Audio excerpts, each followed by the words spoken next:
بسم اللہ الرحمن الرحیم۔ میرے محترم ناظرین اور سامعین، ایک اور بڑا زبردست اور اہم سوال ہے، حدیث و سنت سے متعلق ہے۔ سوال کا عنوان ہے کہ میرا سوال یہ ہے کہ حضور پاک صلی اللہ علیہ وسلم صبح کے ناشتے میں کیا کھاتے تھے؟ میں 6 سال پہلے پتلون پہنتا تھا، لیکن اللہ نے مجھے توفیق عطا فرمائی تو میں نے پتلون، شرٹ، ٹی شرٹ کا لباس چھوڑ کر کرتا پاجامہ پہننا شروع کر دیا، اور پاجامہ الحمدللہ ٹخنوں سے اوپر ہی رہتا ہے۔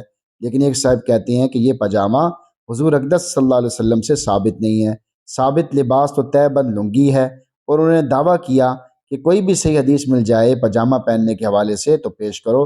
میں تو جاہل آدمی ہوں، برائے کرم آپ حضور پیش کیجئے، بہت ہی بڑا احسان ہوگا آپ کا۔ فضائل اعمال کے اندر ایک حدیث ہے جس کا مفہوم ہے کہ جس نے جان بوجھ کر فرض نماز قضا کر دی تو وہ 2,88,000 تک جہنم میں جلے گا۔ لیکن ایک صاحب نے مجھ سے کہا کہ اس حدیث کی کوئی اصل نہیں ہوگی، اگر ہوگی تو ضعیف ہوگی، لہٰذا آپ بتائیں کہ یہ حدیث کس قدر صحت مند ہے۔ اللہ تعالیٰ آپ کو جزائے خیر عطا فرمائے۔ اب سوال کا جواب دیا جا رہا ہے۔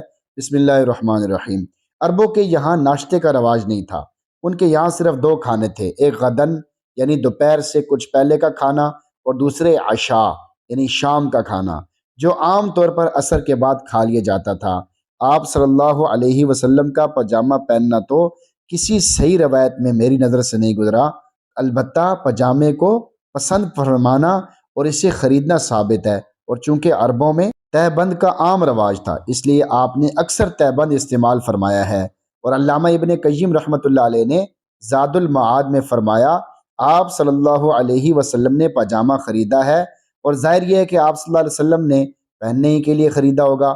نیز متعدد ضعیف احادیث میں پہننے کا ذکر آیا ہے، اور صحابہ کرام آپ صلی اللہ علیہ وسلم کی اجازت سے پاجامہ پہنتے تھے، اس لیے پاجامے کو خلاف سنت کہنا صحیح نہیں، بلکہ چونکہ اس میں ستر پوشی زیادہ ہوتی ہے اور ہر شخص تہ بند ڈھنگ سے باندھ نہیں پاتا، اور بعض علاقوں میں تہ بند کا عام رواج بھی نہیں ہے، اور وہاں صلحاء اور اکابر بھی پاجامہ کثرت سے استعمال کرتے ہیں، اس لیے آپ کا پاجامہ پہننا بلا کسی کراہت صحیح اور درست ہے، خلاف سنت نہیں ہے۔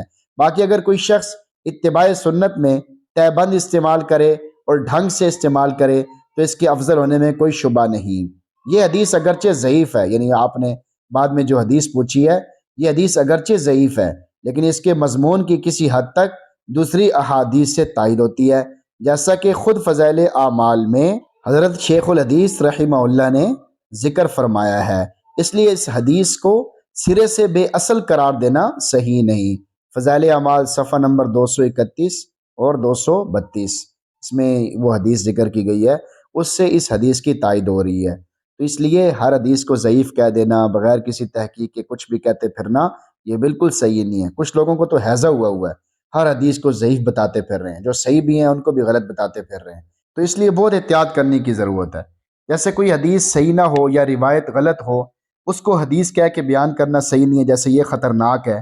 اسی طرح اگر کوئی حدیث ہو اور اس کو آپ غلط کہہ دیں، اس کو ماننے سے انکار کر دیں حالانکہ وہ حدیث موجود ہو، تو یہ بھی بہت غلط بات ہے۔ اللہ تعالیٰ ہم سب کو صحیح علم سیکھنے اور عمل کرنے کی توفیق اور ہمت عطا فرما دے۔ آمین۔